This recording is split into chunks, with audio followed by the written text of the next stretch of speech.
Bonjour à tous et bienvenue sur www.driveemotion.fr, toujours sur notre journée d'essai Fiat Chrysler Automobile. Aujourd'hui, alors après le Stelvio, la Panda, les Jeep Wrangler et Grand Cherokee V8 700 chevaux, et ben on est passé sur quelque chose de beaucoup plus léger avec cette Fiat 124 Abarth. Fiat 124 Abarth, petit roadster très sympa, avec ici donc un grand contour et un tout petit compteur de vitesse. Et puis surtout vu sur un long capot là, c'est quand même très très sympa. Alors évidemment, c'est un roadster, l'habitabilité n'est pas forcément le point fort de l'auto.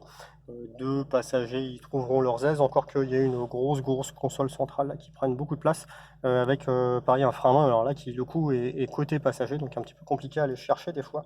On retrouve les petites molettes pardon, de manipulation de l'écran ici, et puis surtout un très joli petit levier de vitesse avec un petit soufflet Alcantara là comme ça, et qui propose des débattements très courts et des verrouillages assez précis, ça fait vraiment plaisir.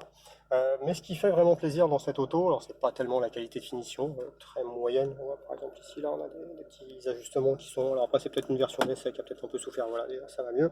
Hop, mais bon on voit bien qu'il y a des commodos, dont, voilà, le plastique là est pas top.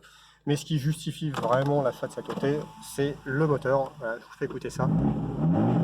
Il crépite de joie, c'est vraiment très sympa dès la mise en route. Alors là on est en mode sport, on peut faire une version un peu plus discrète en actionnant simplement ce petit bouton là. Voilà, le petit sport là qui a disparu ici. C'est un petit peu plus discret, mais en tout cas voilà, ce moteur est vraiment sympa. Il se comporte comme un atmosphérique quasiment.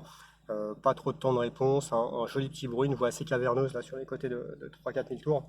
Bref, c'est un petit roadster vraiment très agréable, aussi bien pour les petites routes de campagne que pour aller se balader à la mer. Enfin voilà, c'est une auto qui est capable de vraiment vous proposer la Dolce Vita.